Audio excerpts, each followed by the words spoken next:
서울시장 사선시키면 매너리즘에 빠지기 때문에 안 된다. 그러니까 내가 돼야 된다. 송영길 후보가 오세훈 후보를 향해서 이렇게 공세를 펼쳤습니다. 그런데 알고 보니까 송영길 후보는 국회의원 5선이더라고요. 네.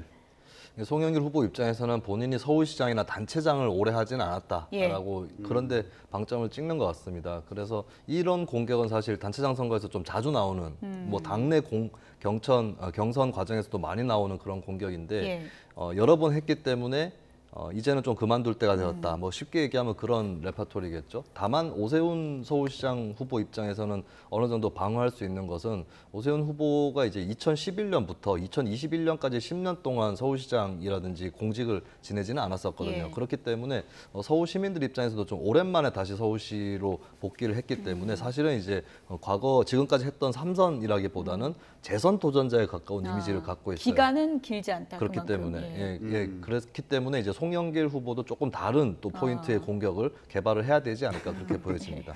네. 그랬더니 오세훈 서울시장이 오세훈 후보가 또 이렇게 반격을 했습니다.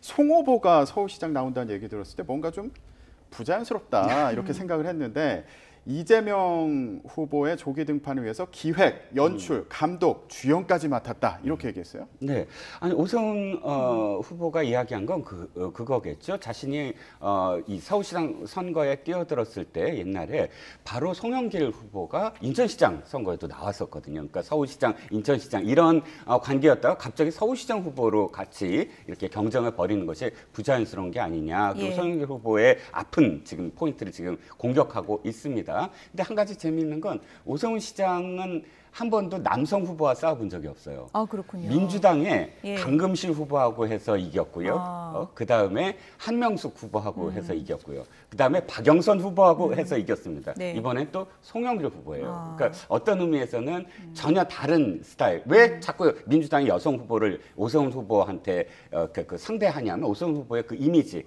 여성들한테 사실 어필하는 이미지가 굉장히 크거든요. 중도에서도. 그래서 상대를 했는데 이번엔 다른 전략이라고 할 수가 있겠네요. 네, 송영길 후보와는 어떤 전략으로 펼쳐나갈지 봐야 되는데 여론조사 지금 추이를 좀 보면요. 보여주시죠.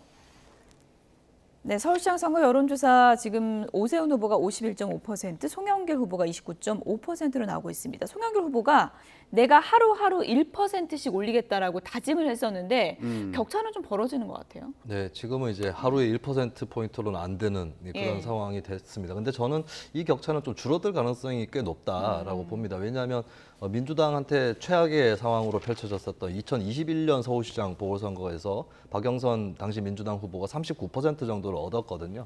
그렇다면 점점 좁혀질 가능성이 좀 더 있다라고 하는 거고 지금은 좀 숨어있는 표들이 있을 수 있습니다. 그러니까 대선에서 졌기 때문에 거기에 대한 사기 저하를 겪고 있는 지지층들이 또 있을 수 있고 그리고 아까 말씀드렸지만 민주당이 너무 지나치게 전국을 주도하는 듯한 인상 때문에 정권 심판론에 아직까지 좀 더 도져 있는 그런 부분이 펼쳐져 있을 수 있는데 다만 이제 좀 숨어있는 지지층이 다시 결집을 한다거나 이런 부분은 충분히 앞으로 열려 있는 것이고 오세훈 후보 측에서도 그래서 그런 걸 좀 염두에 두고 있는 것 같아요. 그리고 오세훈 후보는 본인 개인적으로도 선거에서 크게 차이를 벌리고 있다가 좁혀지거나 혹은 역전당한 그런 아픈 역사가 있습니다. 그러다 보니까 오세훈 후보도 좀 신중하게 현재 격차에 만족하거나 안심하지 않고 계속해서 경각심을 이렇게 일깨우는 그런 선거운동을 하고 있다라고 볼 수 있습니다. 막판 지지층 결집이 어떤 변수가 될지 좀 지켜보겠습니다. 이종훈 시사평론가, 김수민 평론가 두 분이었습니다. 고맙습니다.